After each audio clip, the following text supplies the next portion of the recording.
Estimados hermanos, realmente es un gusto para mí estar entre ustedes. Saludamos nuevamente a todos los países hermanos que nos acompañan. Y el día de hoy vamos a trabajar un curso que se llama La familia como sistema. Brevemente vamos a hablar del sílabo. Vamos a tener 6 clases. La primera clase es la de hoy, es la familia desde la perspectiva bíblica. La siguiente es la clase de la familia desde la perspectiva sistémica. Luego vamos a tener la estructura familiar y la simbología, es decir, vamos a graficar a la familia en algunos gráficos que son muy visuales y que ustedes van a tener la oportunidad de analizar, no solamente ustedes, sino sus antepasados, sus enfermedades, sus ocupaciones, sus edades, etcétera, ¿no? Luego vamos a tener la clase de la comunicación en la familia, que son diversas, y vamos a hacer un diagnóstico de la estructura familiar. Y finalmente vamos a trabajar el tema de restauración familiar. Hay 3 temas que son muy importantes, que hay que trabajarlos de manera un poco más general, y es de que vamos a tener un control de lectura, vamos a tener un examen, un quiz, y es necesario que ustedes marquen asistencia porque eso es parte de la puntuación en este curso y en todos los cursos que van a venir. Entonces, empezamos con la gracia de Dios, el curso La familia como sistema. Muy bien, tenemos que decir, y creo que ya lo hemos dicho también anteriormente en los otros, en las otras clases, de que el matrimonio está instituido por Dios y empieza con 2 seres creados, hombre y mujer, a imagen y semejanza de Dios, ¿no? Esta institución matrimonial que el Señor mismo lo hace desde la creación, es una institución que debe de ser altamente respetada y altamente tomada en serio cada vez que formamos una familia. Cuando el Génesis 1:27-28 nos dice, hagamos al hombre a nuestra imagen, conforme a nuestra semejanza, y señoree en los peces del mar, en las aves de los cielos, en las bestias, en toda la tierra y en todo animal que se arrastra sobre la tierra. Y luego los bendice y le dice, fructificad, multiplicaos, llenad la tierra y sojuzgarla. Allí ustedes tienen 2 seres creados a imagen de Dios para que estén juntos. En algún momento la palabra dice, no es bueno que el hombre esté solo, le haré una ayuda idónea. Entonces tenemos 2 seres que primero deben de fructificar, deben de tener hijitos. Luego se tienen que multiplicar los hijos de los hijos y las generaciones. Después tienen que llenar la tierra. Y como que ya está llena ahora, y finalmente cuando todo eso suceda, tomar el control de toda la creación, ¿no? Entonces, cuando Dios crea de manera inicial al ser humano, los crea iguales en autoridad. No los crea en sujeción, no los crea en dominación, sino iguales en autoridad. Y los crea para que vivan juntos, para que los dos anden como equipo. 2 seres distintos, pero complementarios, que tienen que amarse y ser una sola carne.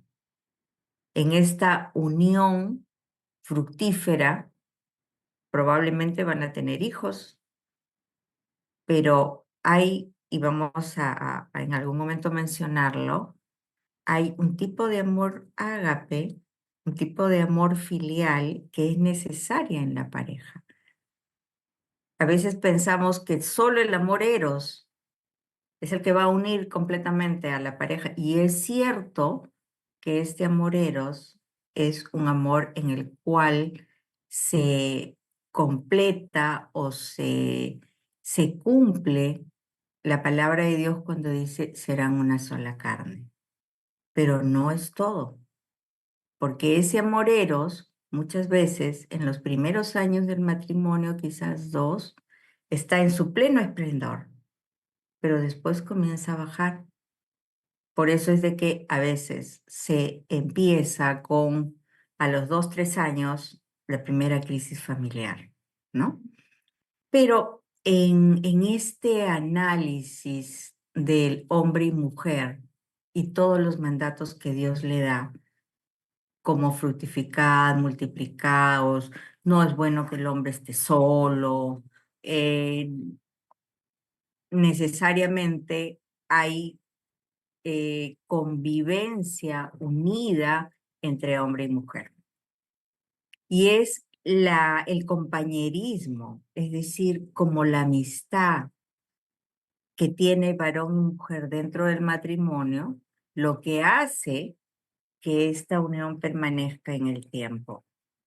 No es solamente la parte sexual, no es solamente la parte sacrificial, es esa parte de compañerismo, de amistad, de que yo y tú compartimos pensamientos, compartimos emociones, compartimos un cuerpo, compartimos los bienes, pero estamos juntos tomando acuerdos, ¿no?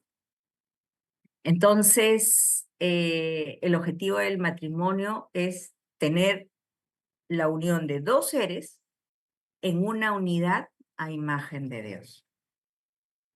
Siguiendo las enseñanzas bíblicas, aprendiendo de la palabra, la sabiduría.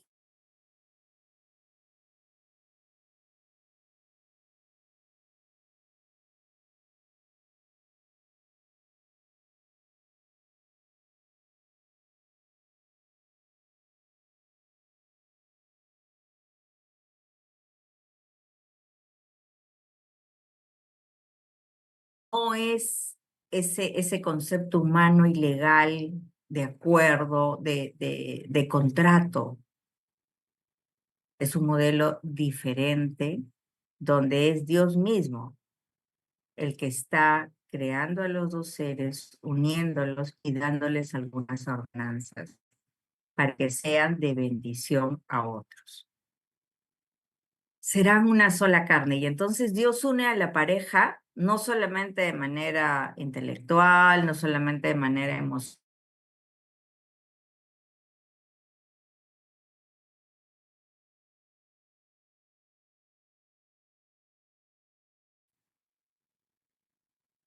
se comparten las emociones, las alegrías, el enojo, todas los sentimientos, las emociones, ¿no? Las formas de pensar, de adorar a Dios, las dificultades, pero no solamente eso, porque ya allí viene la ley humana y también se comparten los bienes y recursos. Esta unión es una unión perfecta, es una unión física, porque se juntan los cuerpos, fructifican esos cuerpos. Es una unión mental, porque se comparten objetivos, se comparten ideas, se comparten proyectos, se comparten ministerios. Es una unión espiritual, es una unión emocional, ¿no? Entonces, en esta unidad, ambos van juntos por la vida, ¿no? Eh, Génesis 2:24 es muy explícito y muchos de ustedes seguramente han estado en la clase, la primera clase, donde hablamos ampliamente sobre el Génesis 2:24. Dice, por eso el hombre dejará a su padre y a su madre. Y ahí se produce una separación del hogar paterno, donde estos 2 seres que se van a juntar, que van a unirse en matrimonio, van a salir de este hogar y van a formar su propio hogar. Y en esa separación va a haber una separación económica, porque no podemos depender nuevamente económicamente de la familia de origen. Hay una separación emocional, porque ya no dependo emocionalmente, ahora tomo mis propias decisiones, ¿no? Hay una separación también de algunos modelos que había en mi familia de origen y que no eran adecuados y que por lo tanto yo tengo que separarme de algunos modelos nocivos, disfuncionales de mi familia de origen. Y voy a formar una nueva familia diferente, llevando lo mejor de mí, llevando lo mejor de mi familia, que también han habido modelos muy bonitos de repente en su familia de ejemplos que yo voy a trasladar a mi familia. Y voy a dejar lo nocivo, lo que no estaba bien, ¿no? Entonces, dejar el hogar paterno va a significar formar el propio hogar, ¿no? Y trayendo, como les decía, lo mejor de mí a esta nueva experiencia matrimonial de unidad de la pareja, ¿no? Esta relación matrimonial es una relación exclusiva. Y es una relación exclusiva no codiciable. Muy interesante es esto. Deuteronomio 5:21 nos dice, no codiciarás la esposa de tu prójimo, ni desearás su casa, ni tampoco su tierra, ni su siervo, ni su buey, ni su asno, ni ninguna cosa que sea de tu prójimo. Entonces, esta unidad es solo de dos personas. No podría entrar un tercero. No hay espacio para un tercero o para una tercera. Y hay una palabra en Colosenses que es bien importante, que a los varones, yo no sé por qué, les dice amen a sus mujeres. ¿Por qué al varón le pedirán amor? ¿Será que no ama mucho? Maridos, amen a las mujeres y no sean ásperos con ellas. ¿Será que son ásperos? Y a ustedes, las esposas, les dice respeten a sus esposos. ¿Será que no respetamos a los esposos? Como conviene en el Señor, ¿no? Entonces Dios nos enseña dos cosas bien importantes, que son el amor, ese amor que luego le van a pedir al varón, que sea como el amor de Cristo con su iglesia, que se sacrifica por ella, ¿no? Y a las esposas le dicen de que respeten. Entonces, yo podría preguntar en esta mañana a los varones, ¿aman y tratan cordialmente? Y a las mujeres, ¿respetan? Me incluyo yo, ¿respetamos? Finalmente, el diseño de Dios para la familia es la creación de dos seres humanos complementarios, diversos pero complementarios. Y están allí para hacerse compañía, ¿no? Hay una bendición y mandato de reproducirse. Primero se fructifican, se multiplican, llenan la tierra y después de eso sojuzgan, administran toda la naturaleza creada, ¿no? También podríamos preguntarnos cómo estamos administrando la naturaleza, ¿no? Ahora, esta parte es bien bonita porque a veces no vemos a la familia como el objetivo de la obra redentora del Señor. Para Dios es muy importante la familia. Ella es la corona de la creación y es el objetivo de su obra salvífica. ¿Y cómo es esto, no? El Señor, a lo largo de toda la historia, ha usado a las familias para redimir a los demás. Ustedes recuerdan a Noé, que fue advertido por Dios porque iba a venir una destrucción. Y él comenzó, junto a su familia, a proclamar un mensaje de salvación.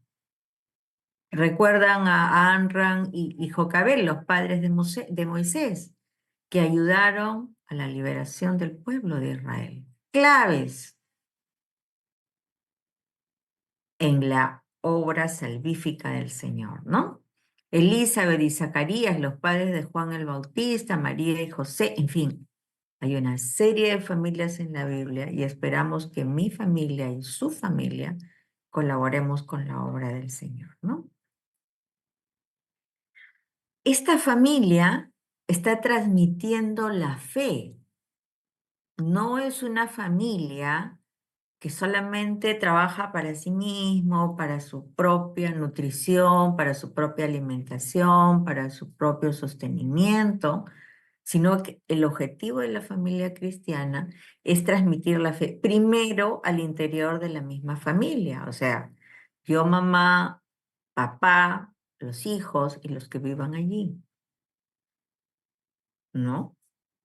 Y esto Deuteronomio nos lo recuerda, ¿no? Y nos dice, estos pues son los mandamientos, estatutos y decretos que Jehová vuestro Dios mandó que os enseñase, para que os pongáis por obra en la tierra a la cual pasáis vosotros para tomarla, para que temas a Jehová tu Dios, guardando todos sus estatutos y mandamientos que yo te mando, tú, tu hijo y el hijo de tu hijo, y todos los días de tu vida, para que tus días sean prolongados. Y así en Deuteronomio también hay otras partes, otros textos que nos hablan de que debemos de instruir a nuestra familia en la fe en el Señor, en los mandamientos, para su obediencia, ¿no? Entonces, esta transmisión de la fe a través de la palabra nos hace miembros de la familia de Dios, de la familia de Abraham, ¿no? ¿Por qué? Porque a través de su palabra logramos el perdón, logramos tener una vida nueva y ser adoptados hijos suyos.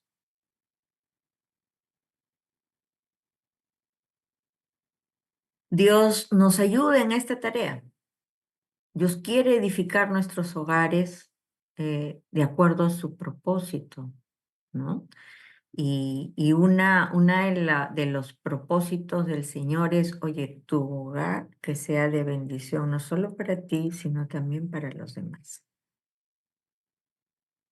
O sea, necesitamos edificar nuestros hogares. ¿Y qué es edificar? Es fundar un hogar, establecerlo, engendrar una descendencia de los García, los Pérez, los Quispe y todas las otras familias, ¿no? Que a veces tienen algunas características que luego vamos a ir mirando, y necesitamos criar a estos nuevos hijos que han venido a la familia, criar con virtud, criar bajo los principios de Dios. Pero para eso necesitamos una mujer virtuosa y un hombre diligente, porque si no, los hijos se van por cualquier lugar, ¿no? Hay muchas familias en la tierra, pero hay familias, por ejemplo, donde todos los hijos, los nietos son familias de creyentes y son familias de repente de pastores y son familias con determinadas características, ¿no? Y ya ustedes conocen el Salmo 127:1 que dice que si el Señor no edifica la casa, en vano trabajan los que la edifican. Entonces, siempre nuestra dependencia del Señor, siempre nuestro modelo, nuestra guía para criar hogares sanos y saludables va a ser la palabra del Señor guardada en nuestros corazones y practicada en la vida diaria, ¿no? Génesis 12 también nos habla de la bendición que tuvo para Abraham, ¿no? Y haré de ti una nación grande y te bendeciré y engrandeceré tu nombre y serás de bendición y en ti serán benditas todas las familias de la tierra. Y usted y yo vamos siendo la generación de Abraham, luego de Isaac, de Jacob y así. Finalmente, en el contexto de las promesas de Dios, la fe no solo nos hace miembros de la familia de Abraham, sino sobre todo miembros de la familia de Dios. Y eso es lo que esperamos, ser miembros de la familia de Dios, perdonados, redimidos, restaurados. En la actualidad, la familia está unida por un vínculo de sangre, de afecto, donde se generan identidades, donde se genera la cultura, estilos de vida, etcétera. Y es la base de toda la sociedad porque allí se forma la personalidad, allí se transmiten los valores, allí se aprende a socializar, allí hay toda un proteger para luego salir e incluirse en los roles de producción, etcétera, ¿no? Entonces, la familia es como una mano. Por acá está el papá, por acá está la mamá, los hijitos. Pero la familia es como una mano y como un poderoso puño que protege y defiende a sus integrantes. Pero ¿qué pasó con la familia después del pecado? O sea, es muy bonita la historia antes del pecado, antes del Génesis, hasta el Génesis 2. Después, ya casi en el Génesis 3, estamos hablando de que Adán y Eva caen en pecado y ese pecado revela la ruptura de 4 relaciones fundamentales. La relación del ser humano con su creador, cuando ya no hay esa comunicación tan directa que había entre Adán y Eva, sino que comienzan a surgir emociones que antes no habían. Emociones como el miedo, me escondí, como la vergüenza, ¿no? Que se van formando al interior de esta primera familia. Y de esto hablamos como separación teológica, ¿no? Después hablamos de una separación entre los dos, entre Adán y Eva, del ser humano con su compañero. Y allí estamos hablando de la culpa, de los errores, ¿no? O sea, cómo él le dice, la mujer que tú me diste, esa fue la que me dio a comer.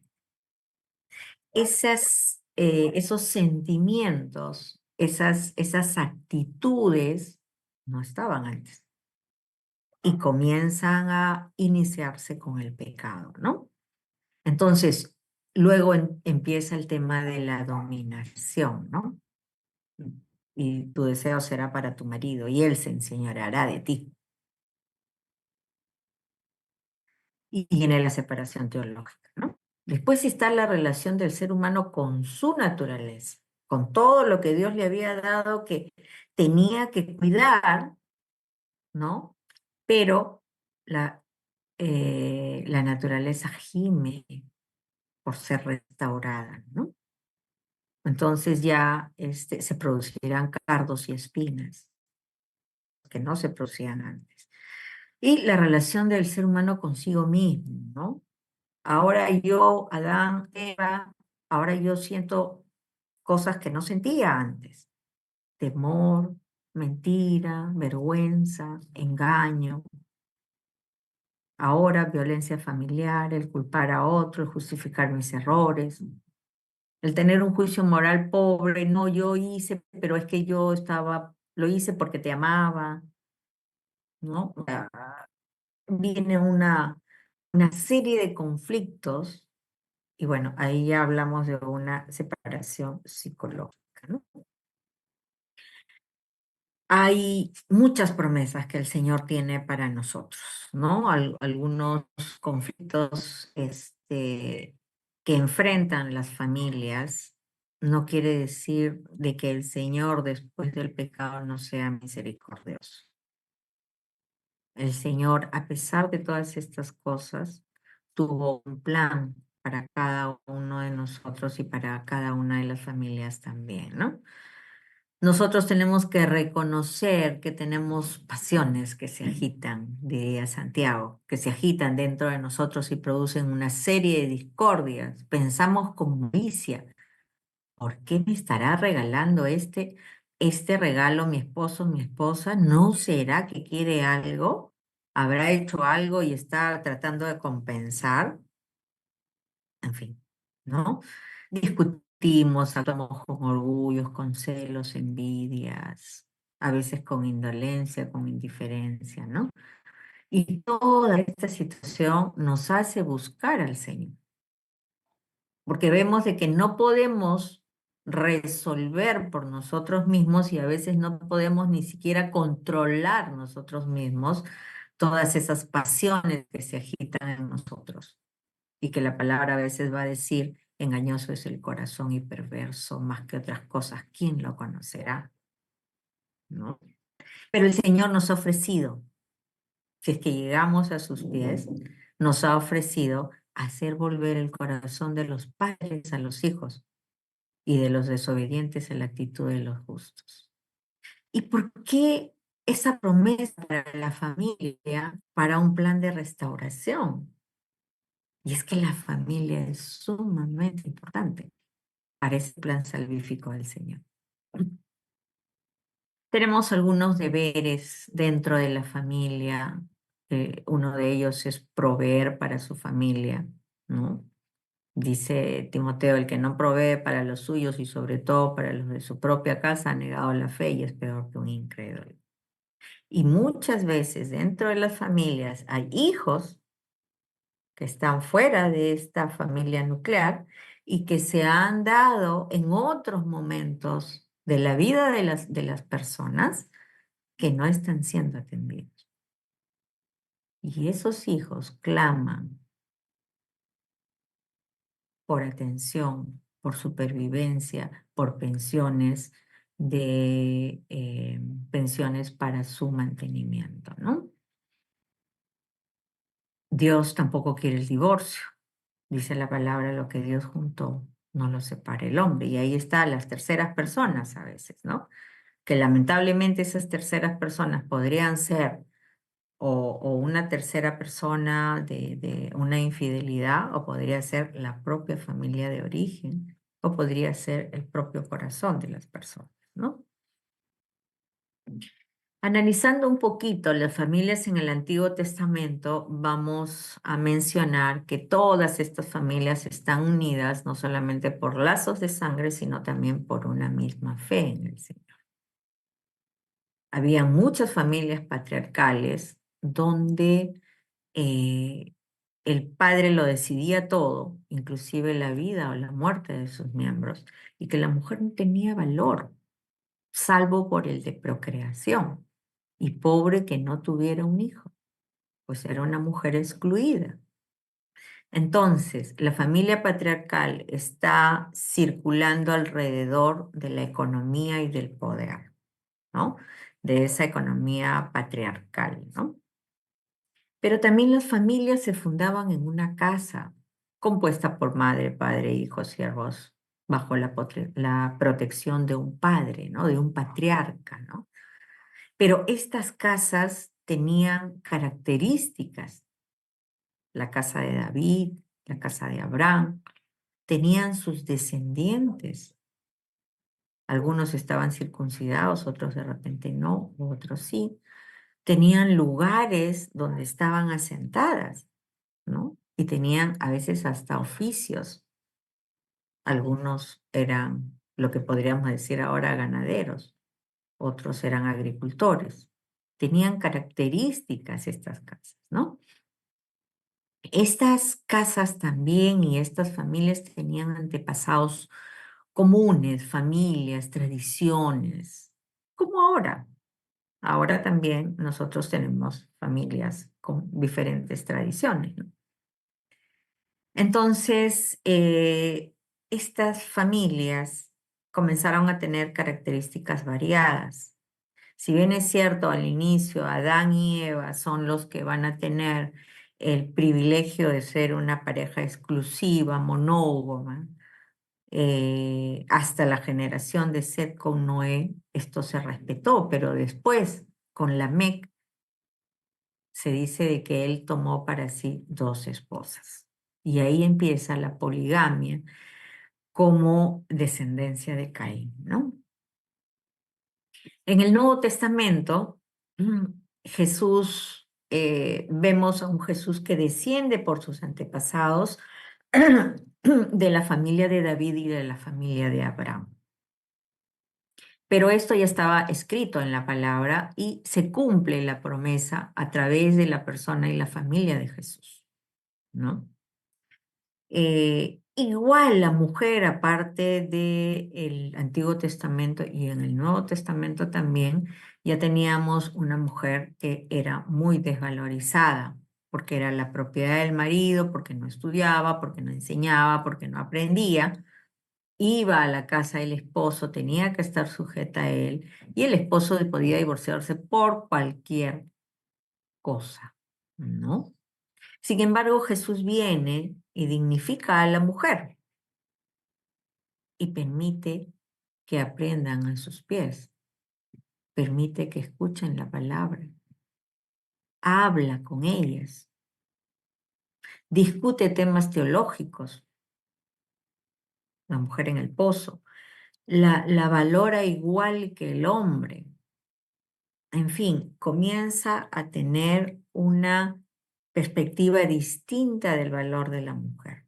Y muchas mujeres lo siguen también, ¿no? Muy bien, creo que hasta acá hemos tenido algunas reflexiones acerca de la familia y vamos a entrar en un tiempo de preguntas y o comentarios. No sé si estoy ok con el tiempo.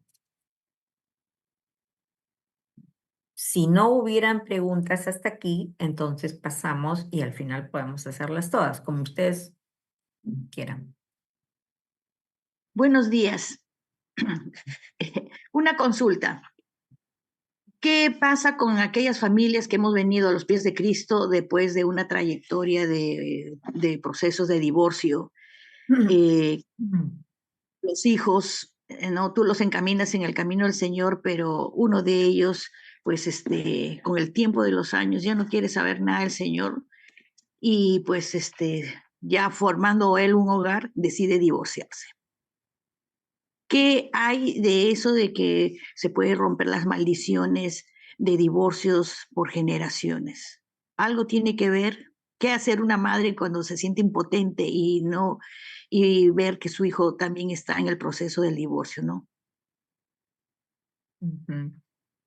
Gracias por la pregunta, mi estimada hermana. Mire, es cierto de que tenemos algún tipo de secuencias generacionales que muchas veces, sin querer, queriendo, como diría alguien, algún personaje, se copian modelos, se transmiten formas de reacción. Y estos modelos que se van copiando, copiando, copiando, muchas veces van creando generaciones con diversas características. El divorcio puede ser una de ellas. Ahora, como dice usted, ¿cómo romper este vínculo? Bueno, hay varias opciones. Hay métodos humanos, pero también hay métodos divinos.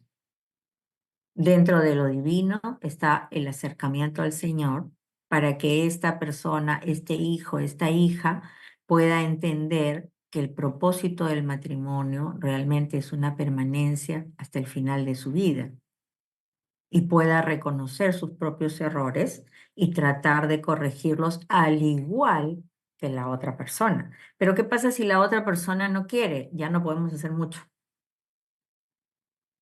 Esto funciona cuando hay voluntades de ambos. Solo de uno no funciona. Ahora, también hay métodos humanos, también hay terapias, también hay procesos que se pueden plantear separaciones iniciales para que luego haya un proceso de reflexión y luego ya estaríamos evaluando ese tiempo para ver, oye, ¿realmente te pierdo para siempre? ¿Me pierdo para siempre? Entonces podemos trabajar cualquiera de estos dos métodos, pero tiene que haber voluntad de ambos. Si no hay voluntad de ambos, lamentablemente esto no funciona, ninguno de los dos. Listo. Gracias. Roxana tiene la manito arriba. profesora María. Adelante. Gracias. Buenos días, gracias profesora. Todo muy claro. Una consulta es respecto a cómo nosotros como familias cristianas podemos bendecir a otros. Por ejemplo, ahí en su diapositiva y en su exposición hablaba sobre la bendición que no solamente es para nosotros, sino que para otras familias. ¿De qué manera, por ejemplo, nosotros bendecimos como familias cristianas a otras personas? Muchas gracias. Excelente pregunta. Cuando usted hace una visita a un familiar, a otra familia de la iglesia o a cualquier familia, ¿qué hace usted?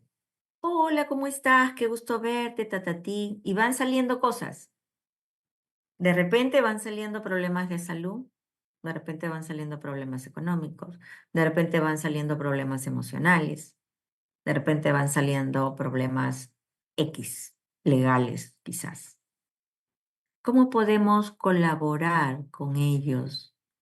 Es apoyándole en cada una de estas dificultades por las que están pasando. Si tienen problemas de salud, pues quizás me puedo comprometer en orar por ellos, quizás puedo recomendarle un médico, quizás puedo conectarle con alguien, etcétera. Le puedo recomendar un centro, podría ayudarle con alguna medicina, eso bendice al otro. Si está pasando por problemas económicos, quizás puedo llevarle algunas cositas, ¿no? Una bolsita de víveres. Si tiene algunas cuestiones emocionales, pues la escucho, lloro con él, lloro con ella, sobrellevo las cargas los unos de los otros. Y en fin, así con cada cosa, ¿no? Entonces, vamos a hacer ese soporte del otro.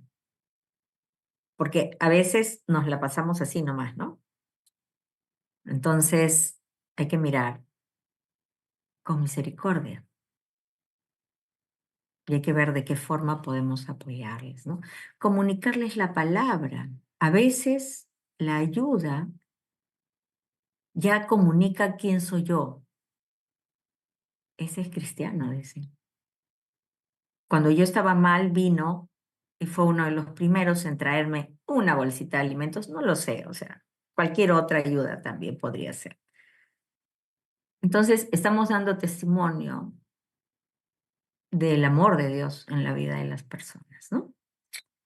Muy bien. ¿Alguien más? O no sé si ya la dejamos para la siguiente parte. Alcanzamos con Marco, A profesora ver. María, y seguimos con tu conferencia. Ok. ¿Cómo está, hermana María? Hermana, buenos días. Buenos días, hermano.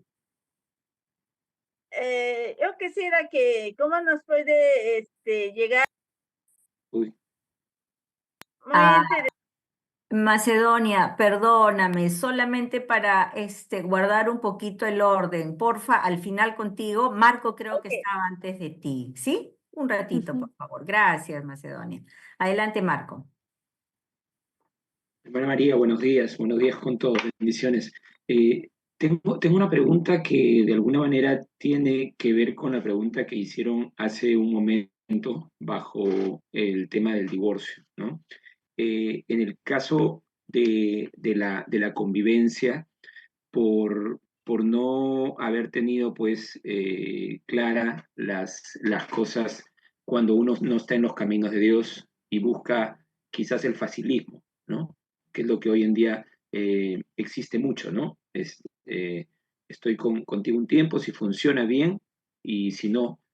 Pero ¿qué pasa cuando los padres han tenido ese formato y han vivido por mucho tiempo bajo ese formato, mañana más tarde reciben a Cristo y quieren ordenar su vida, definitivamente vivir como Dios quiere, se casan, pero luego sus hijos han vivido durante todos esos largos años, se han hecho jóvenes, se han hecho de parejas y se repite ese mismo formato. Entonces, bueno, uno ora por ellos para que se acerquen a Dios y les suceda lo mismo, ¿no? Pero ¿cómo poder tener esa autoridad y decir, ¿no? Pero yo en mi caso, o sea, no lo hagas si yo tantos años lo he hecho, ¿no? ¿Cómo manejar una situación así? Miren, el testimonio es bien importante, ¿ah? Cuando las familias están en patrones equivocados de comunicación, de convivencia, de formas de resolución de problemas, de roles, etcétera, etcétera, los padres tienen que mandar el mensaje a los hijos y con claridad comunicar, oye, me estaba equivocando en todo este tiempo. Y no quiero que a ustedes les pase lo mismo. ¿Qué voy a hacer yo? Yo, papá, mamá, voy a comunicar a mis hijos que estuve en error durante mucho tiempo y que no quiero eso para los hijos míos. Que por favor no me copien el formato. Y les explico, por esto, por el otro, por aquello. Y cuando el Señor llegó a mi vida, entendí de que esos patrones equivocados podían ser perfeccionados en Cristo. Pero se necesita un testimonio de los padres diciéndole, estuve mal, me pasó ta, ta, ta, ta, ta, y ahora estoy entendiendo la vida de otro. Estoy viviendo mejor, tengo paz, me puedo presentar delante de Dios. O sea, pero necesitamos ese testimonio, porque ¿qué hacen los padres? Los padres se corrigen, pero nunca hablan, no les dicen. Entonces, necesitamos hablar, necesitamos comunicar que en algún momento de nuestra vida nos equivocamos y ahora nos estamos corrigiendo y nos está yendo mejor y tenemos bendición y tenemos esto y tenemos el otro y tenemos aquello. Una de las formas es justamente dar el testimonio de esto, para que ellos vean. Porque así como el modelo equivocado se insertó, ahora hay que cambiarle el chip e insertar el modelo adecuado. Pero eso lo tienen que hacer los padres, ¿no? Es un esfuerzo que hay que hacer, pero lo tienen que hacer. Muy bien, ahora sí creo, hermanos, que vamos a seguir, porque esto es bien cortito está el tiempo. Vamos a ir a Lucas 2:41-52 y vamos a analizar el niño Jesús en el templo. La lectura bíblica dice, los padres de Jesús subían todos los años a Jerusalén para la fiesta de la Pascua. Cuando cumplió 12 años, fueron allá según la costumbre. Terminada la fiesta, emprendieron el viaje de regreso, pero el niño Jesús se había quedado en Jerusalén sin que sus padres se dieran cuenta. Ellos, pensando que él estaba entre el grupo de viajeros, hicieron un día de camino mientras lo buscaban entre los parientes y conocidos. Al no encontrarlo, volvieron a Jerusalén en busca de él. Al cabo de 3 días, estoy ahorita, al cabo de 3 días lo encontraron en el templo, sentado entre los maestros, escuchándolos y haciéndoles preguntas. Todos los que oían se asombraban de su inteligencia y de sus respuestas. Cuando lo vieron, sus padres se quedaron admirados. Hijo, ¿por qué te has portado así con nosotros?, dijo su madre. Mira que tu padre y yo hemos estado buscándote angustiados. ¿Por qué me buscaban? ¿No sabían que tengo que estar en la casa de mi padre? Pero ellos no entendieron lo que les decía. Así que Jesús bajó con sus padres a Nazaret y vivió sujeto a ellos, pero su madre conservaba todas estas cosas en el corazón. Jesús siguió creciendo en sabiduría y en estatura y cada vez más gozaba del favor de Dios y de toda la gente. Muy bien. En base a esta lectura bíblica, vamos a analizar la familia de Jesús. Entonces, preguntas. ¿A dónde iba la familia? Todos los años. Al templo. Iban al templo a la fiesta de la Pascua. Muy bien. Y cuando cumplió 12 años, ¿Qué pasaba a los 12 años para un judío? Adelante. Se inicia como judío, Se ya inicia puede como leer las judío. escrituras, ya pasa a ser como adulto, que ya puede participar en el templo. Exacto. Hay una transición de la niñez a la adultez. Muy bien. ¿Por qué se produce el problema? Los padres regresan y Jesús se queda en el templo. Así es. Los padres regresan sin el niño Jesús, ¿no es cierto? ¿Entre quiénes lo buscaron? Familiares y amigos. Familiares y amigos. Miren ustedes, esta era una familia que tenía un vínculo social bien interesante, ¿ah? ¿Qué explicación le da usted a la conducta de Jesús?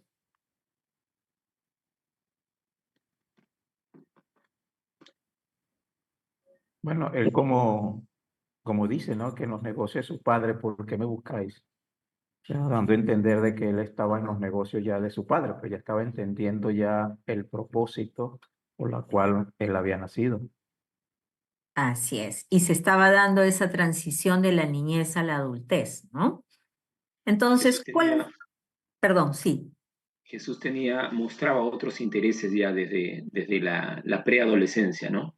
Que son justamente, como dice el hermano, los negocios de su padre. Así es. ¿Cuál fue el propósito de Dios finalmente con el niño Jesús? Una pregunta, también puede ser como cuando aquí en los países ya uno cumple, digamos, 18 años o 21, como ya se cree adulto, ya toma decisiones por sí solo. Entonces me imagino que Jesús, como pasaba de la niñez a la adultez, también ya tomó su decisión de quedarse sin preguntar a sus papás. Así es. Muy bien, vamos a analizar entonces a la familia, ¿no? Era una familia piadosa. Cada año celebraba la Pascua, que significaba la liberación del pueblo hebreo del yugo egipcio. Celebraba la Pascua, recordaba lo que Dios había hecho en la vida de las familias, ¿no? Ahora, Jesús tenía 12 años, 13 años y se iniciaba la madurez, la autonomía. En ese tiempo, esa edad no pasaba desapercibida por los judíos, sino que era apartado para Dios mediante este voto legal del Benei Mitzvah, que lo hacía hombre responsable de sus actos. Ese voto lo podían hacer sus padres o lo podría hacer el mismo joven también, ¿no? Ahora, era una familia que estaba vinculada a su comunidad, lo buscaban entre parientes y conocidos. No solamente era la familia nuclear, sino eran todas las familias alrededor de María y José que conocían, que vivían en comunidad y que conocían al niño Jesús, ¿no? Y es una familia que está en ese proceso de transición de hijos adolescentes, pero que mantiene un equilibrio entre la autonomía, porque el niño Jesús pasaba a ser adulto, y los límites, porque tenía que decir, oye, me voy a quedar, o los padres tendrían que haber presentado a Jesús. Cuando se suscita el problema, Jesús se pierde y se inicia una crisis en la familia. Y hay una crisis también en la persona del Señor Jesús porque estaba pasando de la niñez a la adultez de manera simbólica, mediante los ritos judíos, ¿no es cierto? Allí debería mantener su identidad como niño, como judío, pero también debería de cambiar para adaptarse a la vida adulta. Y ese cambio, para adaptarse a la vida adulta, empieza aquí hablándole a los de la sinagoga, con brillantez, con sabiduría. Estaba haciendo aquí su rol de adulto, ¿no? La búsqueda y el encuentro. ¿Qué pasa con la búsqueda 3 días después? ¿No? Los padres demuestran que se regresaban. Ahí lo vamos a encontrar. Y la madre expresa el sentir de ambos padres. ¿Qué nos has hecho? ¿Por qué nos has hecho esto?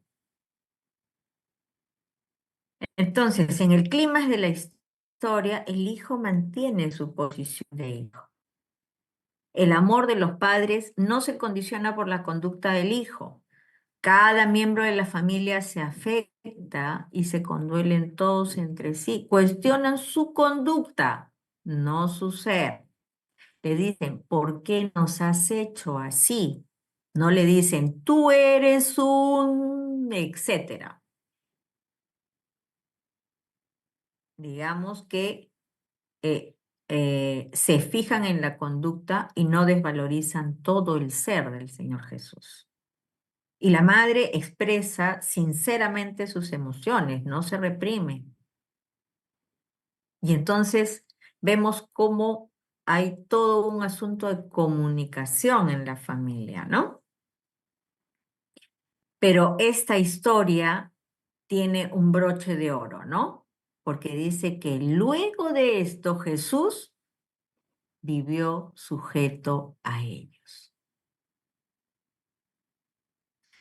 No solo vivió sujeto, sino que Lucas 2:52 nos habla de que el Señor Jesús crecía de manera integral, es decir, crecía físicamente, en estatura, mentalmente, socialmente y espiritualmente, en gracia para con Dios y para con los hombres. Esta es una historia que parece muy crítica, pero es la de una familia saludable, en un momento de transición de una etapa a la otra. Las familias tienen ciclos vitales que en algún momento los vamos como cuando recién se une, cuando tienen los hijos en la escuela, cuando tienen los hijos adolescentes, cuando salen los hijos del hogar paterno, cuando se queda el nido vacío y finalmente cuando los padres se hacen viejitos, viejitos, hasta que la muerte los separe. Hay un ciclo vital de las familias que van pasando por tiempos y etapas, ¿no? Esta es una familia con hijos adolescentes según el ciclo vital de una familia. Muy bien, yo no sé si me apuré mucho o no, pero tenemos tareas en cada uno de de las clases. Al final hay algunas tareas. Algunas tareas son obligatorias, otras son voluntarias. En esta clase vamos a visualizar un video y desarrollar la guía de la serie Familias Saludables, Construyendo Matrimonios Saludables, la lección 2, la unidad de la pareja, la página del 11 al 14, y vamos a tener una lectura voluntaria también del capítulo 1, Fundamentos Bíblicos Teológicos del Matrimonio y de la Familia. Acá les dejo el link del libro para que ustedes puedan de alguna forma leerlo online, el libro. Y luego vamos a colgar el video de Familias Saludables y también el control de lectura sobre este video. Muy bien, creo que ahora sí, no sé si hay alguna pregunta, hay algún comentario, porque no solo tienen que ser preguntas, pueden ser aportes también de cada uno de ustedes y bueno, ahí como que vamos avanzando. Acá en el chat hay dos preguntas, profesora María, una de Traxi, que es ¿cómo sabemos cuáles son tareas obligatorias u opcionales? Ok. Las tareas obligatorias las tenemos, perdónenme, a ver, vamos a pasar un ratito el sílabo. Ok. Ustedes tienen acá su sílabo, ¿no es cierto? Hemos hablado hoy de la familia desde la perspectiva bíblica y acá tienen en tarea o metodología, van a tener ustedes todas las cosas que tienen que hacer. Entonces va a tener la visualización del video de la guía de 6 familias saludables, teniendo matrimonios saludables, lección 2, la unidad de la pareja. El control de video, esto es obligatorio, vamos a tener allí un control de lectura, ¿no? Porque en base a este video se van a dar unas preguntas donde usted debe indicar si es verdadero o falso. Entonces, en estos días vamos a colgar esa tareita. Y así, en cada uno de de las clases, usted la columna de tareas y va a tener cuándo es obligatorio, cuándo es opcional. Finalmente, el quiz. Antes teníamos 2 quiz, ahora lo hemos reducido solamente 1. Ok, ¿alguna otra pregunta más? Sí, señora, hay una pregunta más y hay 2 preguntas más y una manito levantada. Vale. La pregunta siguiente, profesora María, es, ¿se puede casar una persona cristiana con una nueva pareja sin estar viuda? Y la pregunta es de Lili López de Perú. Ujú. Ya. Quiero anotar las preguntas para poder tenerlas claras. A ver, casarse con una nueva pareja sin estar viuda.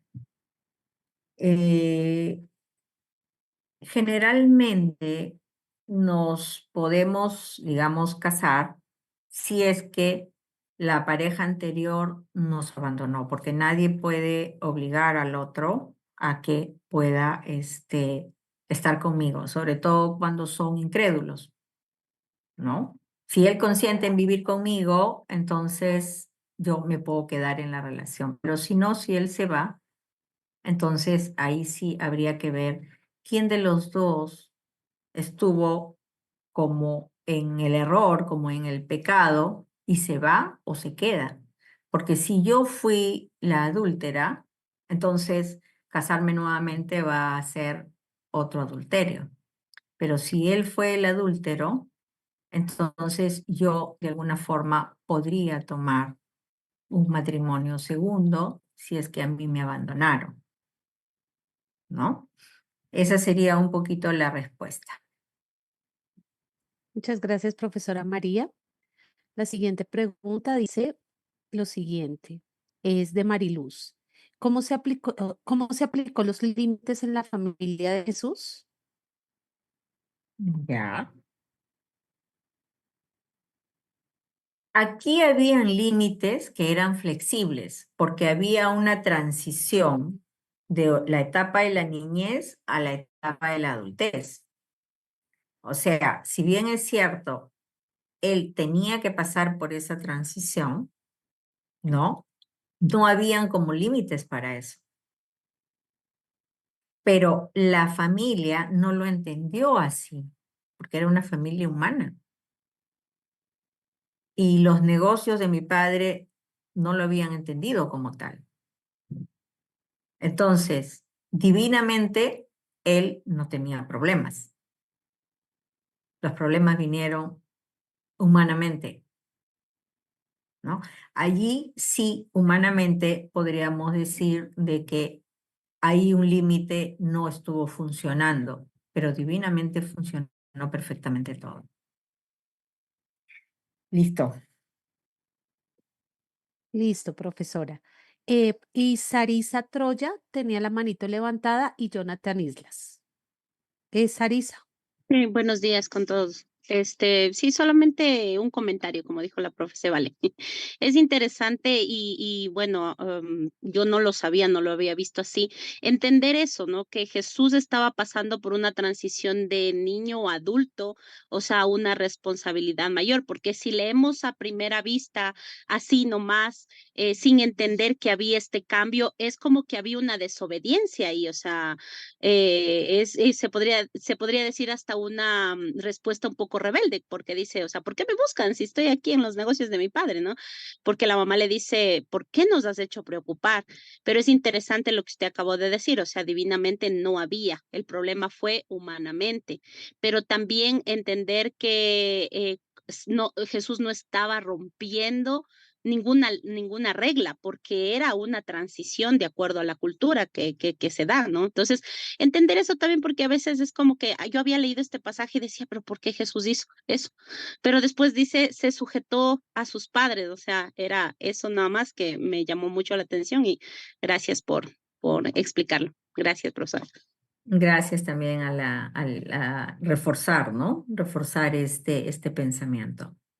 Muy bien.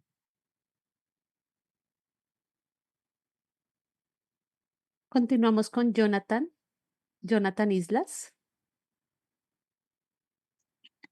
Sí, muchas gracias. Buenos días a todos. Eh, sobre el comentario del divorcio, yo tengo una duda. Siempre, bueno, desde que supe al respecto, tuve esta duda. En Lucas 16, 18 dice justo lo que comentaba, todo el que se divorcia de su mujer y se casa con otra comete adulterio. ¿De quién es el que comete el pecado, no? Pero después dice, y el que se casa con la que está divorciada del marido, o sea, habla de la mujer, comete adulterio. Entonces, eh, bueno, ¿cuál sería la explicación en este sentido? Porque si se casa la mujer y el marido que se casa con esta mujer divorciada es el que comete adulterio, entonces realmente no se está permitiendo como tal el casarse de nuevo, ¿cierto? Es más que nada una duda.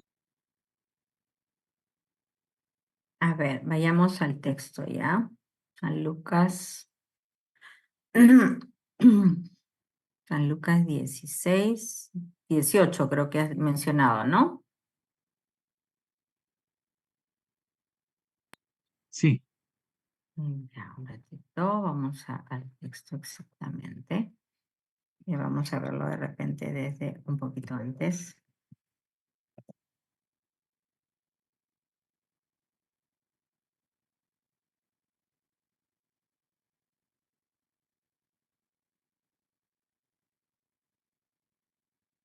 Dame un minuto ya, un ratito.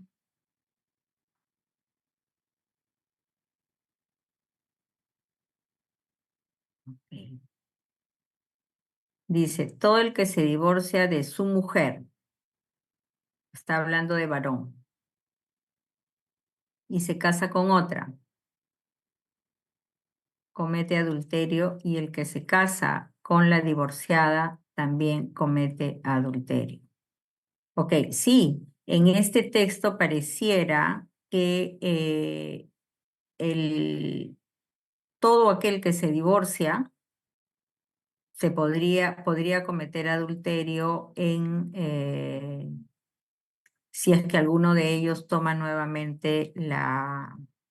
Pero hay situaciones y situaciones, porque muchas veces tenemos el problema de que hay situaciones, por ejemplo, de violencia, donde las personas están en situaciones tan complicadas que realmente es insostenible tener que mantener una relación así. Y el texto bíblico también nos habla y nos dice, apártate del hombre violento, apártate del hombre violento.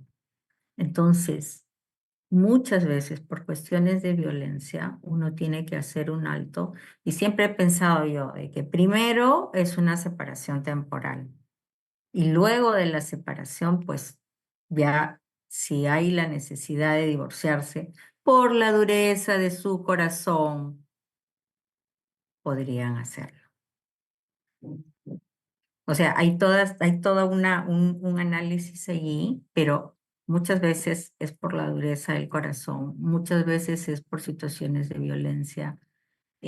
Habría que analizar con un poquito más de profundidad cada uno de los casos individuales, ¿no?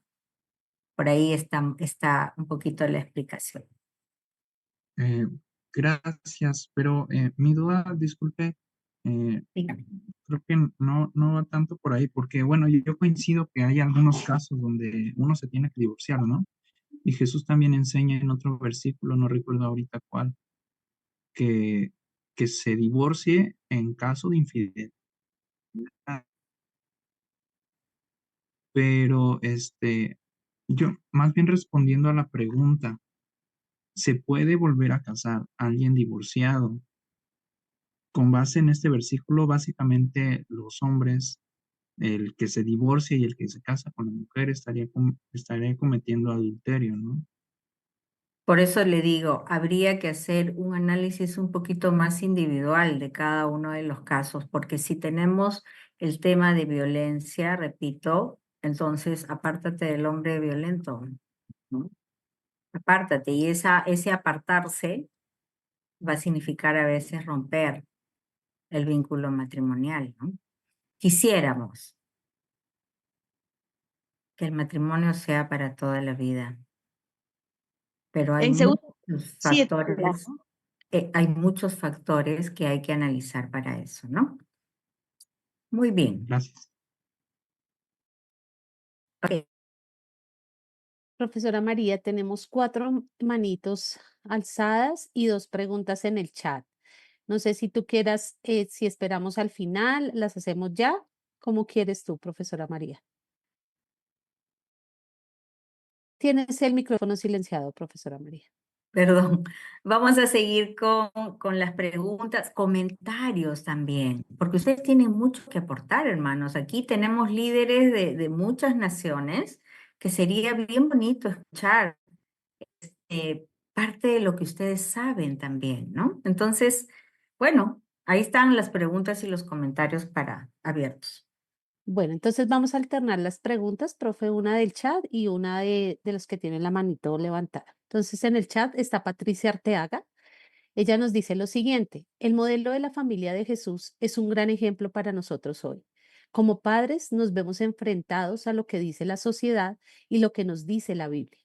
Es un reto para nosotros como familias cristianas guiar en contra de lo que dice la sociedad.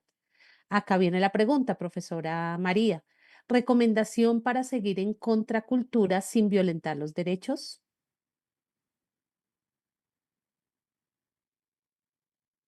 Muchas gracias por la pregunta. Pero es que el Evangelio es contracultura. El Evangelio es contracultura y siempre va a ser contracultura. O sea, vamos a tener que ir remando contra la corriente, siempre, ¿no?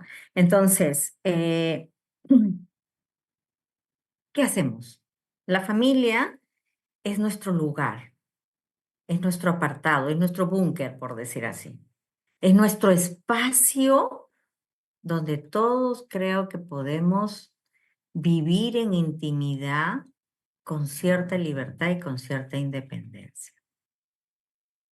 En mi familia yo puedo enseñar lo que Dios me enseña a mí, transmitir modelos de conducta que yo pienso que son íntegros, rectos.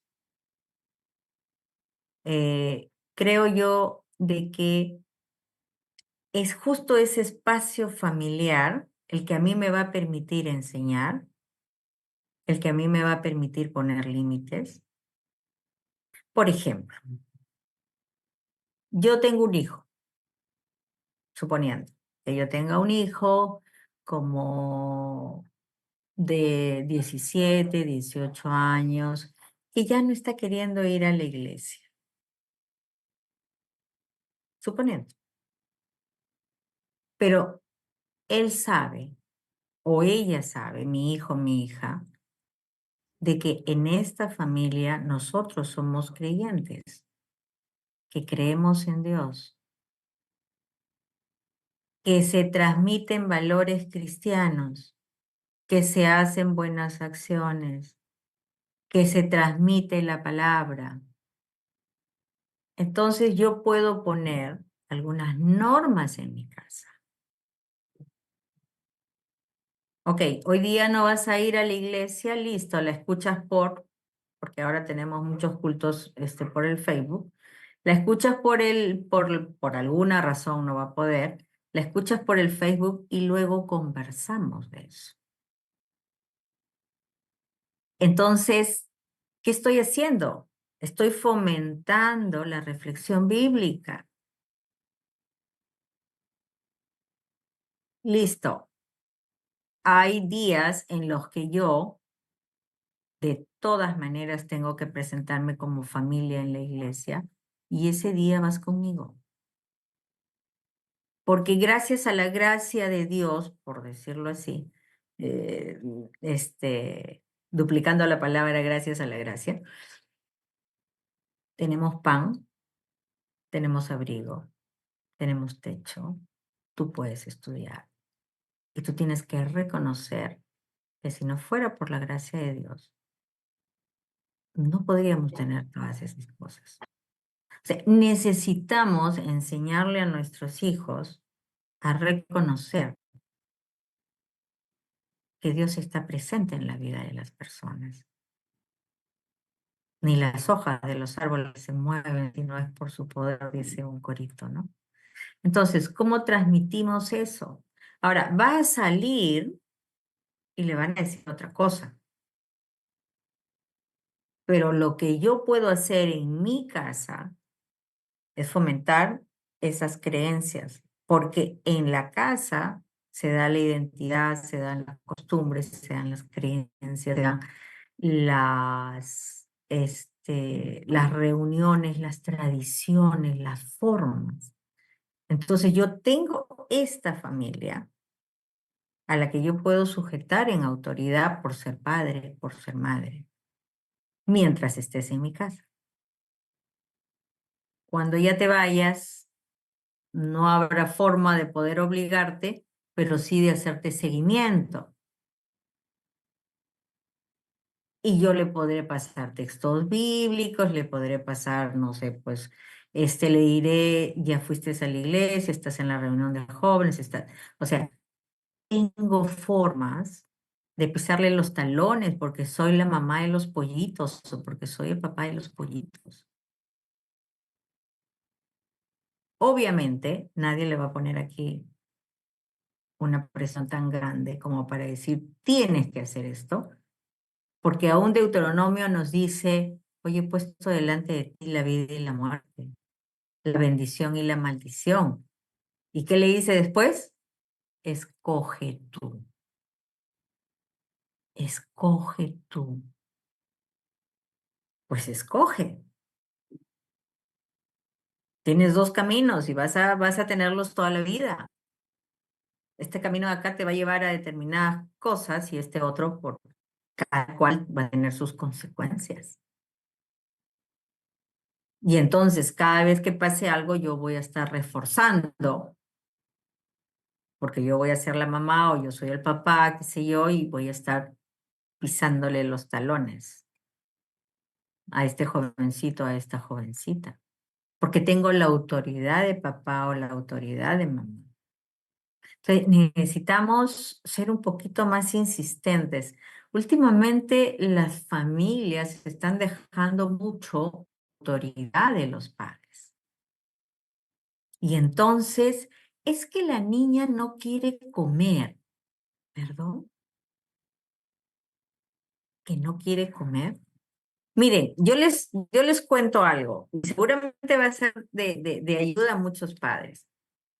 Cuando yo era niña, mi papá y mi mamá quisieron enseñarnos a comer quinoa. Yo no sé cuántos conocen la quinoa, que no es un cereal muy rico que digamos solito, ¿no?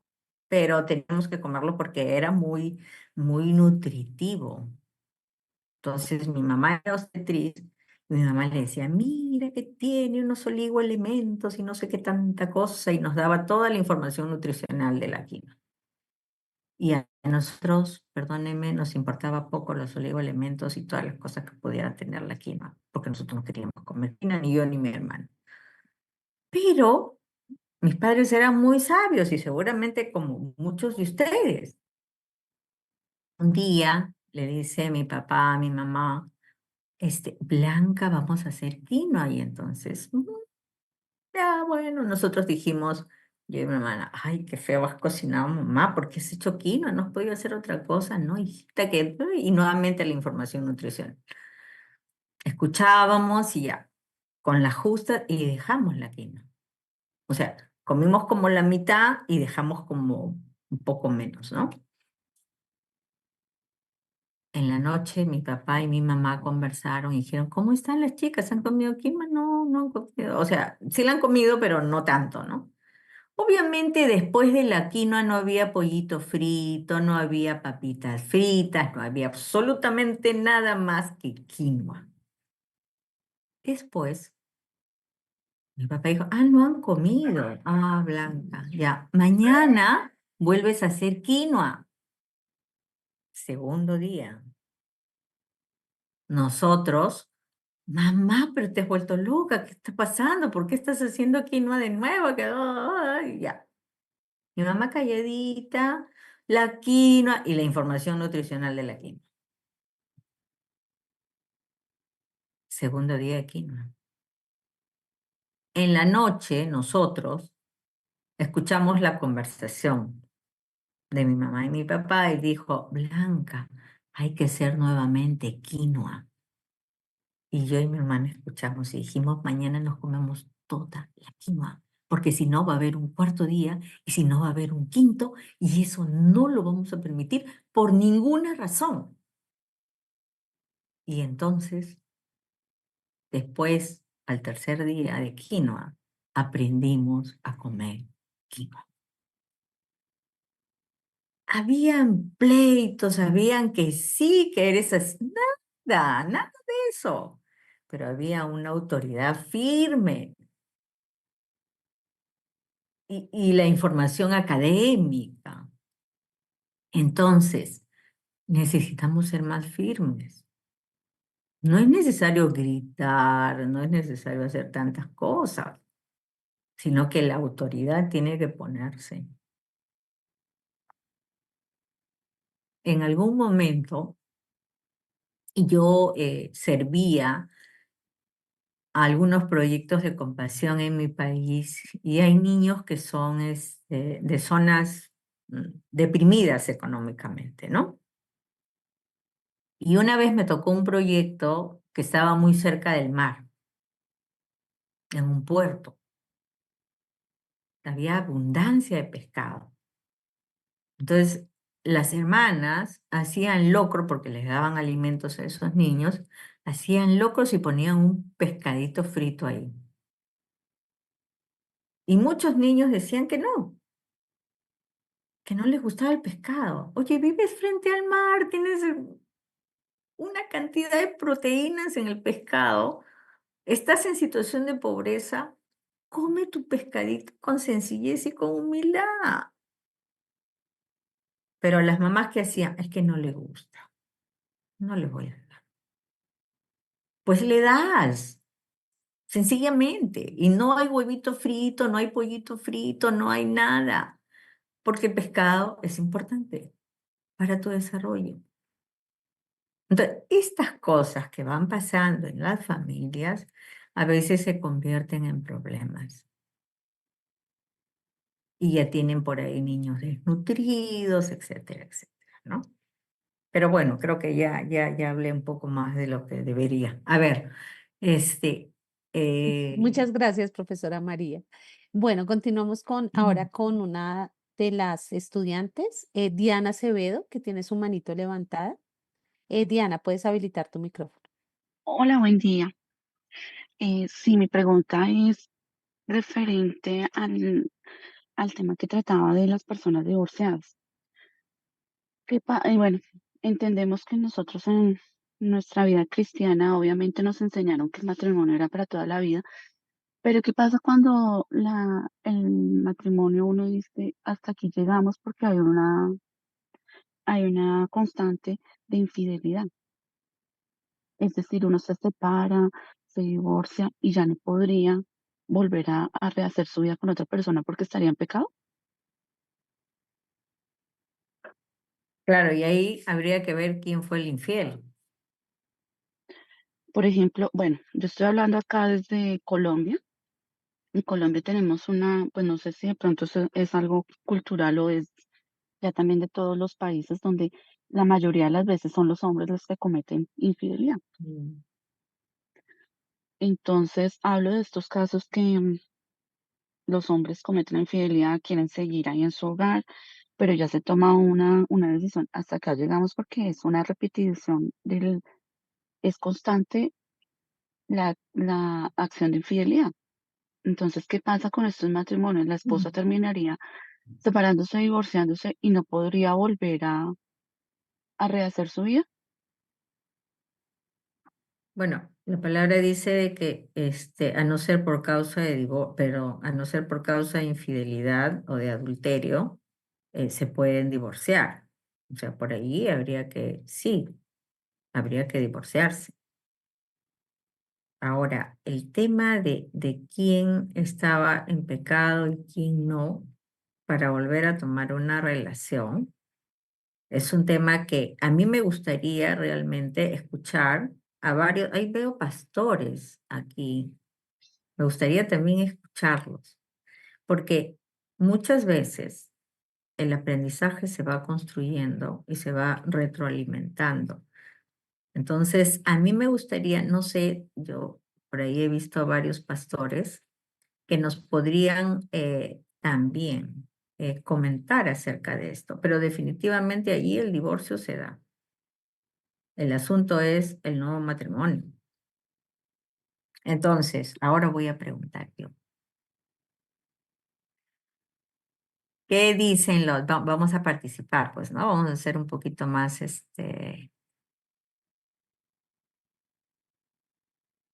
¿qué dicen? A ver, la pastora Lorena Sánchez, hay una pastora Lorena Sánchez, hay un pastor Adán también, perdón.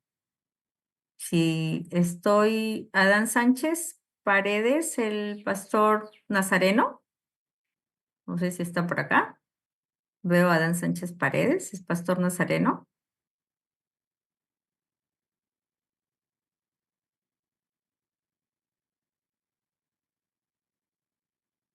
Pastor Adán, buenas noches, buenos días, estoy diciéndole. Un gusto saludarle. Doctora María, buenos días. Qué gusto, pastor. Un gustazo verlo después de mucho tiempo. No, muy interesante el tema y también interesante las preguntas. Mucho tiene que ver con las concepciones teológicas que a veces cada denominación tenemos, ¿no? Por ejemplo, si yo les hablo desde el punto de vista de la congregación o de la denominación a la que pertenezco, no tenemos problemas en ese caso, porque lo miramos desde el aspecto de Romanos 13, cuando dice que toda autoridad es puesta por Dios, de modo que el que se opone a la autoridad, a lo establecido por Dios resiste. Entonces, si en la parte legal hay razones, que son más de 11 razones por las que se dan los divorcios, por ejemplo, con un drogadicto, ¿no? O el caso que mencionaron, la infidelidad constante. Entonces, pues el matrimonio automáticamente se ha roto, ¿no? Ya no hay matrimonio porque está con otras personas fuera de su matrimonio. Ahora, en el caso del nuevo divorcio, por ejemplo, o del nuevo matrimonio para la iglesia o la denominación en la que pertenezco, se analiza, ¿no? Uno de nuestros líderes decía, el pecado lo lleva el que le comete, el otro qué culpable es, por ejemplo, en el caso de una infidelidad, ¿no? y han resultado casos de SIDA, han resultado casos drásticos, ¿no? Entonces automáticamente se da. Pero ¿qué pasa cuando la persona que ha sido fiel en el matrimonio ha quedado, no, ya viuda? Y ahora, si ha sido los casos justificables, hay una consejería que se sigue y se le puede permitir un segundo matrimonio, porque no fue la culpable.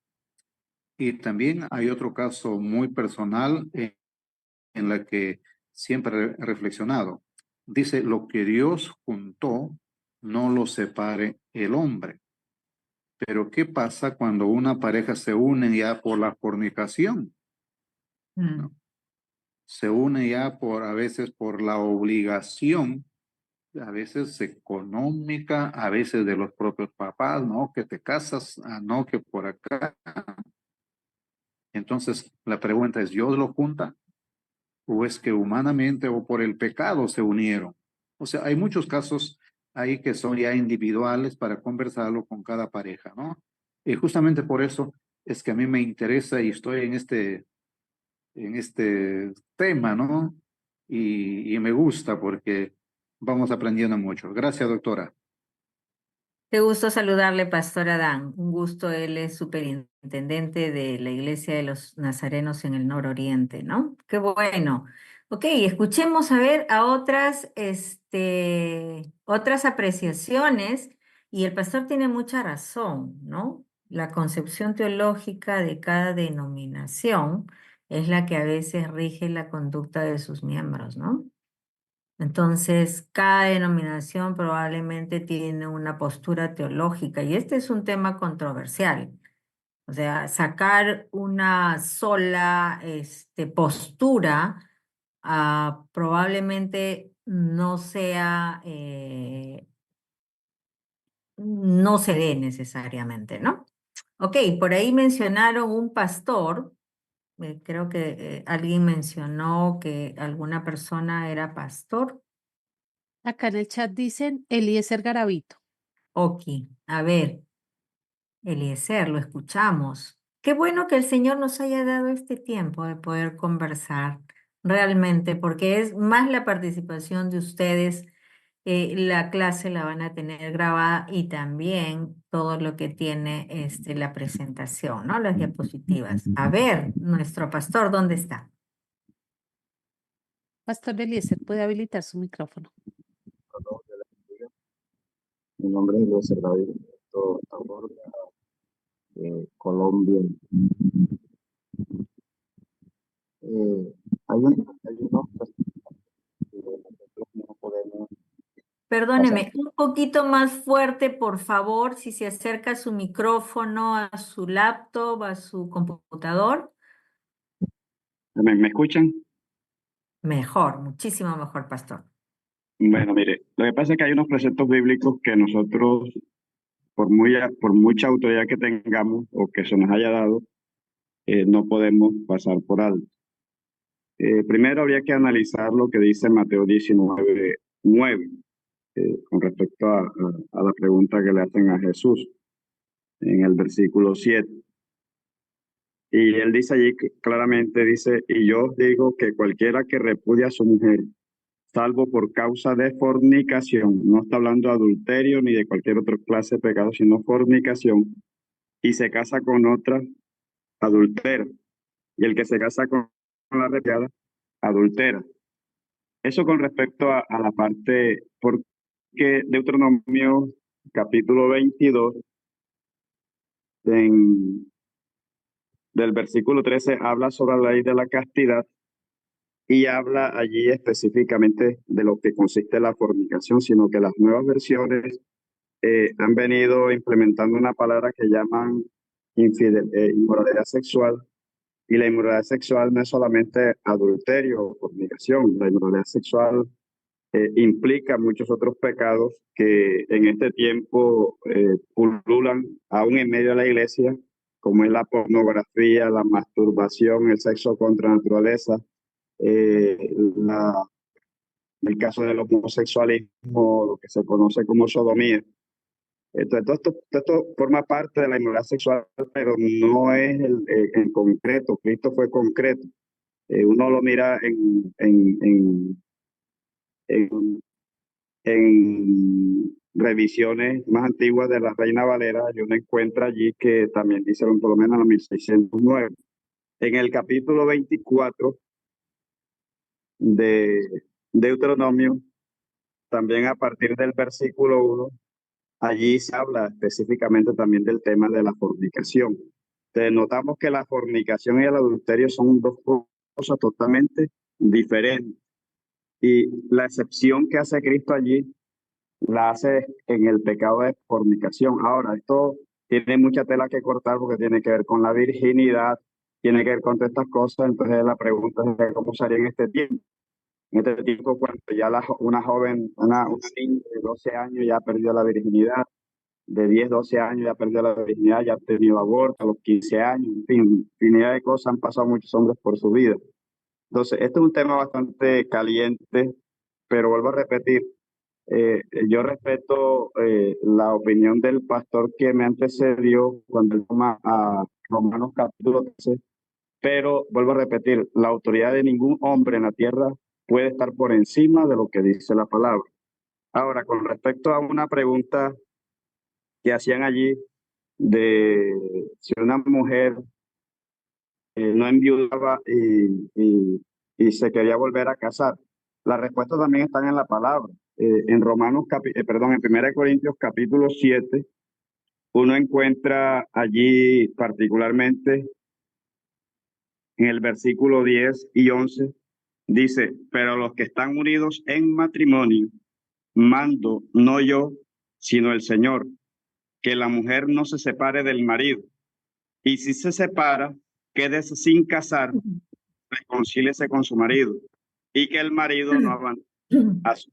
Entonces, los preceptos bíblicos están por encima, vuelvo a repetir, de la autoridad que yo como pastor tengo en la iglesia, independientemente de que el concilio tenga algunos preceptos, digamos, teológicos. Vuelvo a repetir, no pueden estar por encima de lo que la misma palabra de Dios habla y que lo habla de manera clara, contundente, y que frente a eso nosotros no podemos ponernos a patinar. Tenemos únicamente que tener en cuenta lo que la palabra de Dios dice. Tenemos que tener en cuenta específicamente que sobre ese respecto no hay ninguna clase de negociación y que nosotros no podemos, como dice la Biblia, ni añadirle ni quitarle a esto que la Biblia está diciendo. Entonces, y lo otro es que me gustaba algo que usted explicaba al comienzo, que el precepto bíblico dice que lo que Dios juntó no lo separe el hombre, y usted hablaba de una tercera persona, entre eso hablaba de una persona en la parte afectiva o emocional, en el caso por lo menos del adulterio, pero que también podría ser en el otro caso que también es afectivo, el caso de los padres o de los familiares que se incluyen dentro del matrimonio, son los que dan los conceptos, son los que de una u otra manera influyen y hacen que una relación se dé. Muchas gracias. Muchas gracias, Pastor Eliezer. Un gusto poder escucharlo. ¿A qué denominación pertenece usted, Pastor? Iglesia Misionera La Gloria del Nuevo Pacto. Ujú. Muchas gracias. Ok, entonces creo que hemos salido confortados el día de hoy por tanta... ahí está el pastor, lejano ver. A ver si el pastor también nos puede... A ver, pastor, cuéntenos un poquito su apreciación.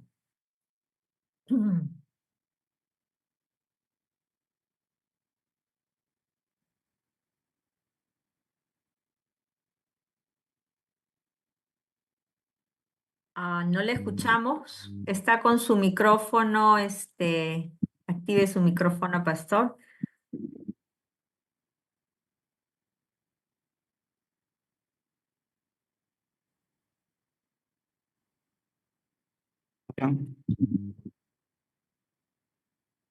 ¿Aló? ¿Me escuchan? Sí, Adelante. señor. Ok. Bueno, como decía al principio, buenos días o buenas tardes, dependiendo del lugar donde se encuentren. Profesora, hermana, usted decía algo muy interesante al principio. La familia y estos temas de pareja realmente son aguas profundas, ¿no? Y bien profundas. A veces hay circunstancias, casos de casos que se nos pueden presentar en la vida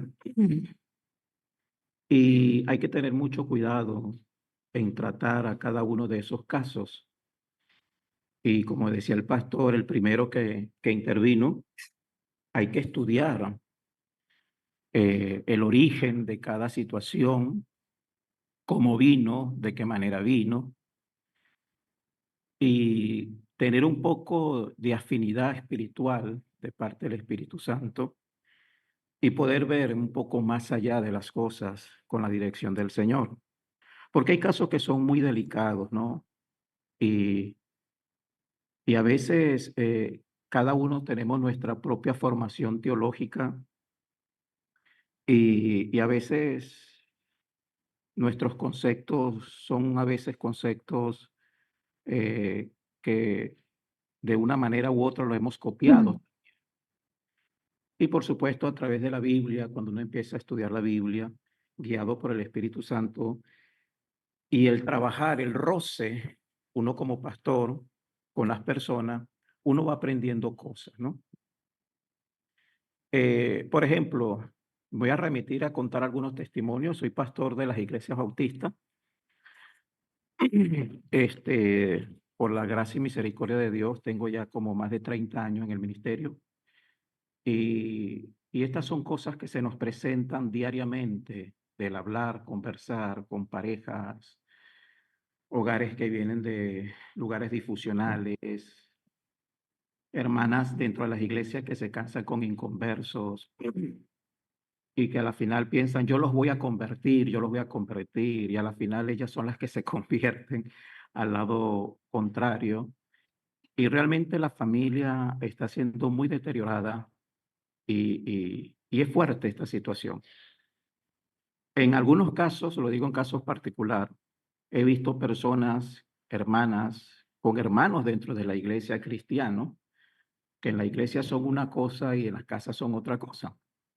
Lamentablemente se ha ido una encuesta, hace tiempo le escuché al hermano Juan Choc, creo que fue Juan Chan, de Sociedades Bíblicas, una encuesta de que de los maltratos que hay en la familia, en los hogares, y el alto porcentaje, parece increíble, son de cristianos, hermanos, pastores que golpean a sus esposas, y a veces, como le decimos, agresión verbal, agresión psicológica, y a veces somos santos en la iglesia, ¿no? Y a veces queremos llevar una santidad religiosa, ¿verdad? Por guardar mi carácter, mi personalidad, el que yo soy, y todas esas cosas, ¿no? Y a veces hemos tratado casos de estos y hay hermanas que son golpeadas, son maltratadas, a veces no físicamente, verbalmente, y no llevan un año, llevan 2 años, 10 años, 15 años, y no hay gozo, no hay paz. Entonces, ¿qué hacer en esa situación? Por eso no es fácil. Y yo sé que la hermana doctora ha tratado quizás casos de esto, y los pastores que me antecedieron seguramente también. ¿Qué hacer en esa situación? La llevamos a la casa y lamentablemente algunas personas han muerto, mujeres han muerto en manos de estas personas dándole oportunidades. En la Biblia se refleja, en mi opinión, 3 cosas en la cual una persona debe buscar ayuda. Primero en la iglesia. La hermana decía el sábado pasado que la primera institución a la que uno tiene que llegar como hermano, familia, es la iglesia. Ahí hay entes, el pastor, personas preparadas, capacitadas, diáconos que puedan ayudarle en cuanto a esto. Pero cuando las cosas ya se exceden, se van ya a cuestiones de golpes, se van a las cuestiones de ofensas, de otra índole, también están las instituciones a las cuales uno puede acudir. uno puede acudir a esas instituciones. Yo no estoy en contra de eso, pero primero la iglesia, buscar las soluciones salomónicas. Y por esto estos talleres son muy importantes, que nos puedan ayudar a dar las estrategias, las técnicas, ¿verdad? Basada la palabra de Dios en la cual uno puede aplicar a los familiares para ayudar a las personas. Hay el caso del qué hacer cuando una persona golpea a alguien, el maltrato infantil. ¿Nos vamos a quedar allí a orar solamente, a hacer ayuno? Está bien, eso es importante, pero también tenemos que actuar, porque muchas personas se han muerto por no actuar en el dar el segundo paso. Y hay que darlo, hay que darlo. Hay personas que han sido violentadas sus principios, sus valores, y tenemos que actuar en cuanto a eso. Una de ellas es el adulterio, la fornicación, como dice la Biblia. Otra de ellas es el maltrato físico, verbal. Y ya cuando se llega al maltrato físico, ya a golpes, ¿qué más? ¿Vas a seguir viviendo con una persona así?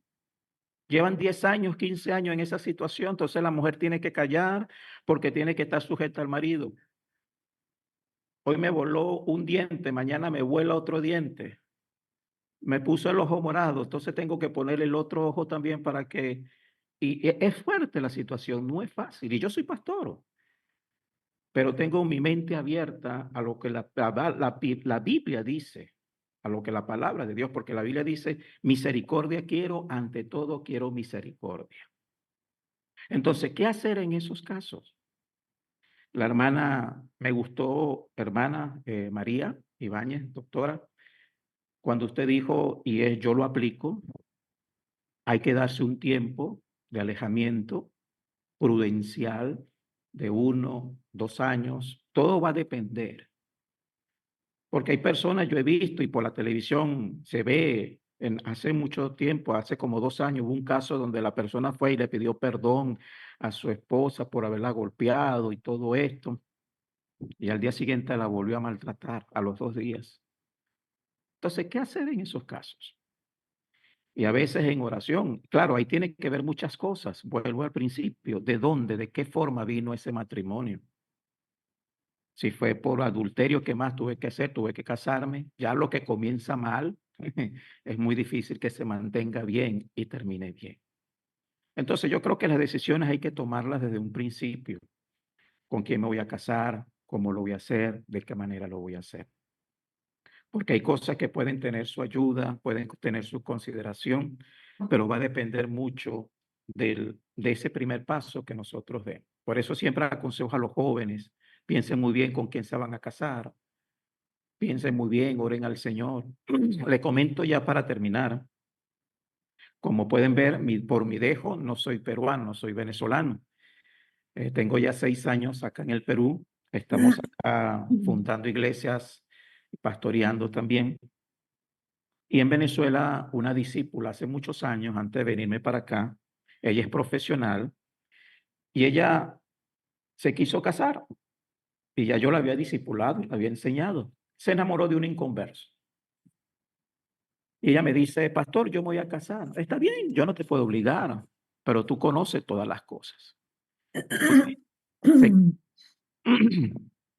Hace unos 15 días me escribe, pastor, yo sé que uno no debe arrepentirse de las cosas, me dice. Y yo empiezo a escucharla, ya yo sabía por dónde venía. Pero antes que yo le respondiera, ella me dijo, yo sé que usted me dijo que no me casara con inconverso. Y esta es la consecuencia. Y ella es abogada, ya tiene 2 profesiones, es abogada y es administradora. Yo le contesto, bueno, hija, menos mal que tú te estás dando la respuesta. La Biblia dice que Dios nos perdona, es cierto, y usted como abogada, un delincuente puede salir absuelto de cualquier situación, pero quedan las consecuencias. Dios te perdonó, te limpió, pero quedan las consecuencias. Y yo le dije, le recomendé, hija, así como tú fuiste valiente, decidida para tomar la decisión, casarte con él, a pesar de la situación que tú sabías que ya ibas a emprender, asimismo sé fuerte ahora para enfrentar esa situación. Ora al Señor, porque aquí él no falló, la que fallaste fuiste tú. Entonces tú tienes que estar con él, ora por él para que Dios te ayude. Entonces ese es un ejemplo, como casi todas las cosas, cuando nos casamos, las decisiones, cómo nos casamos, cómo conocí a esa persona, cuál fue el paso, y ahí viene todo. De ahí podemos sacar, tanto los pastores, un diagnóstico y decirle a las personas, ir aconsejándoles de acuerdo a su situación y a su realidad. Pero yo sí creo que una persona en esa separación de 1 año, 2 años, que los abogados recomiendan también, la persona puede entender, no, definitivamente no puedo vivir, y quiera divorciarse, puede hacerlo, sea por fornicación, sea por adulterio, sea por maltrato físico o verbal. Tiene todas las condiciones para hacerlo. Ahora, que quiera volverse a casar, ese es otro tema también. Ese es otro tema que hay que estudiarlo igualmente como se estudió todas las cosas para llegar a esa separación. Porque como usted dijo muy bien, hermana, la relación de una familia, de un matrimonio, no es de uno solo, son de dos. Y los dos tienen que estar dispuestos y disponibles a todo tiempo para poner de su parte. Si uno no quiere, usted está nadando en contra de la corriente. Y es una relación que, mire, solamente un milagro de Dios, y eso no pasa siempre. Es de acuerdo a los propósitos que Dios pueda tener con nosotros. Pues hermana, muchas gracias. De verdad me estoy nutriendo mucho con sus enseñanzas y estamos para seguir aprendiendo. Dios me le bendiga. Gracias por la oportunidad. Muchas gracias, pastor. Realmente, yo quiero comentarles así brevemente este pasaje de Juan 4:17, cuando Jesús habla con la mujer y le dice, porque 5 maridos has tenido y el que ahora tienes no es tu marido. Yo estoy pensando en que Jesús ha reconocido como válido 5 matrimonios con sus correspondientes divorcios.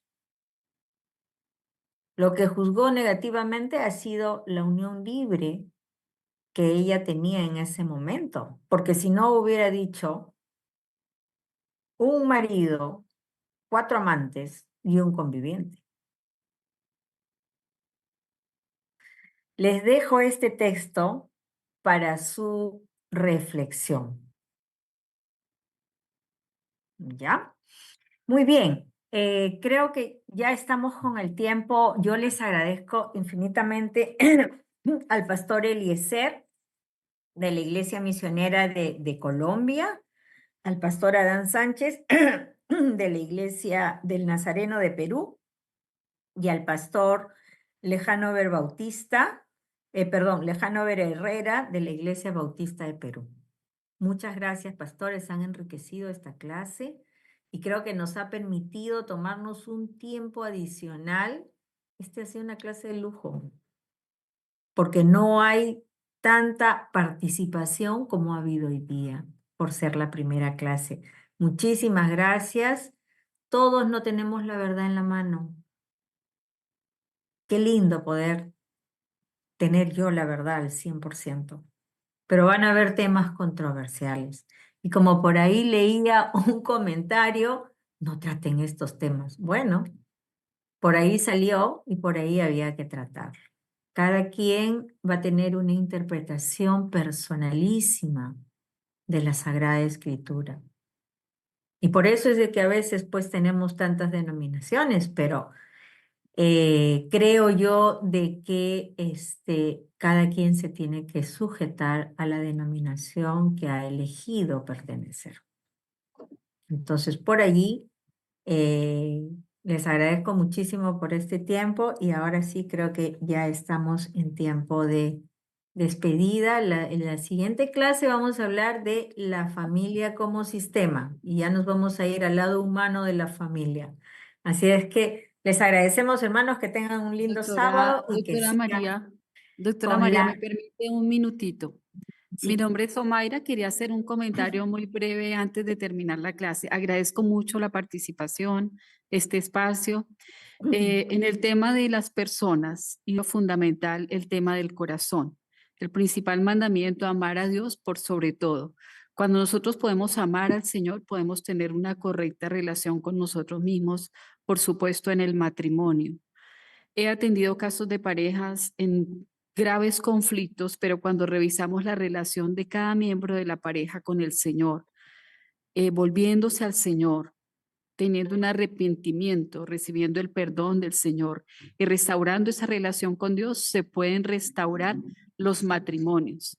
Y el amor fundamental que todos necesitamos está en Dios. Nunca vamos a encontrar el amor fundamental, completo, perfecto en el ser humano. Cuando nosotros amamos a Dios y nos deleitamos en su amor, podemos vivir en amor y podemos lograr un matrimonio para siempre como lo estableció el Señor. Gracias por su atención. Gracias a ti, Mayra. Un gustazo escucharles a todos ustedes. Un abrazo lindo. El Señor me los bendiga.